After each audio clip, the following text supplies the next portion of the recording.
Hi, Assalamualaikum. My name is SYAFIQ, and today my group and I will be presenting about exotic animal is not a pet. I will be presenting from the social perspective. In recent years, social media and popular culture has glamorized the ownership of exotic animals, such as monkeys, big cats, and reptiles, encouraging people to treat wildlife as trendy companions. Influencers post photos cuddling their tiger cubs, while videos of talking parrots and playful primates go viral. This rising trend has led to an increased exotic pets ownership across communities, often without proper understanding of the long-term implications. What many people don't see behind the social media posts is the reality. Exotic animals often suffers in captivity, are removed from their natural habitats illegally, and pose serious safety risks to both owners and the broader community. These animals may carry disease that can spread to humans and lack proper care and leading to neglect or abandonment. The growing demand for exotic animals also support illegal wildlife trade and undermines conservation efforts. This is not just a personal choice, it is a public and societal issue. So, to protect both societies and wildlife, we must implement stronger regulation against the private ownership of exotic animals. We need to increase the public awareness of the dangers and ethical concerns. Additional educational campaigns, responsible media representation, and community engagement can shift social attitudes and reduce demands.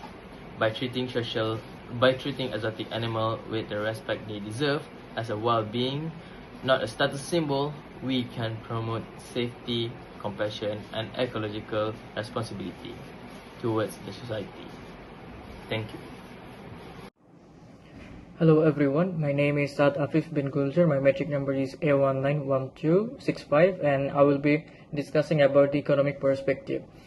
So let's begin with the situation in recent years. Keeping exotic animals like snakes, parrots, monkeys, or even big cats has become a trend. People are drawn to the uniqueness and rarity of these animals. As a result, a market has grown where these animals are sold at very high prices. For some traders, this is a business opportunity. Exotic animals are often captured from the wild or bred in poor conditions just to meet the demand of buyers who want something different from typical dog or cat. Now the complications. This market may seem profitable on the surface, but it creates serious economic problems in the long term. First, the illegal wildlife trade becomes more active.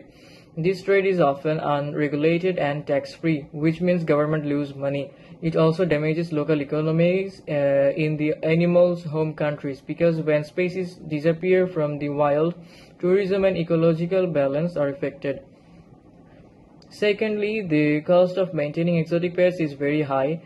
These animals need special food, large living spaces, and expert medical care. Most pet owners are not financially ready for that.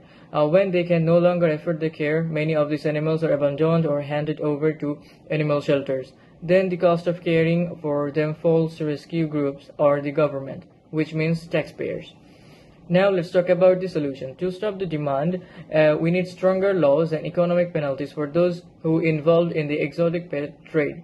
Higher fines and tighter enforcement can discourage both buyers and sellers. At the same time, we should raise public awareness about the hidden costs of owning such pets.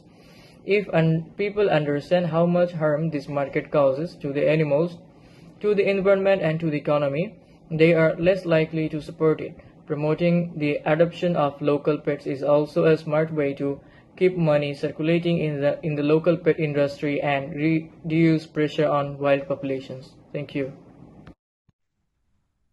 Let me interpret the extract animals is not a pet from an environmental point. Let's begin with the situation. The extract pet trade human nature in many ways. Wild animals like predators, snakes, and fish are often taken from their natural home, which are rather weak or dismembered. For example, catching radical guy patients populations for peat had made the most disappear from the world. Similarly, take too many fish, cruelly for home. Breeding the animals in function also used too many resources and created population. Now the compensation. Keeping the extract peat kills the big program from the environment. When animals are removed from the world, the ecosystem becomes unbalanced. For example, plantains lose the food sources, plantains lose animals that separate their seeds, and new harmful species may take over. Even peat, born in the cooperativity, can accessible and harm local wildlife. In Florida, peat poison resorted into the water had killed many natural animals. Additionally, transporting the animals' electrical cross countries created pollution and added to similarity change. The trade focuses on making money, not protecting the poor, and the demanded it can't be done.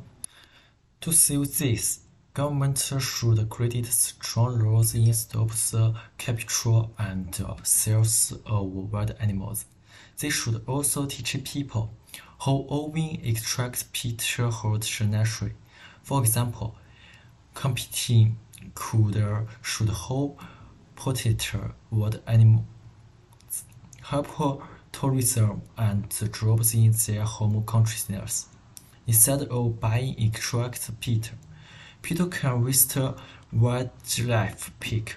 Our support project that replant fox in air, damaged by animals trafficking. By changing attitude from the wanting to extract animals to protecting them, we can save nature for future government.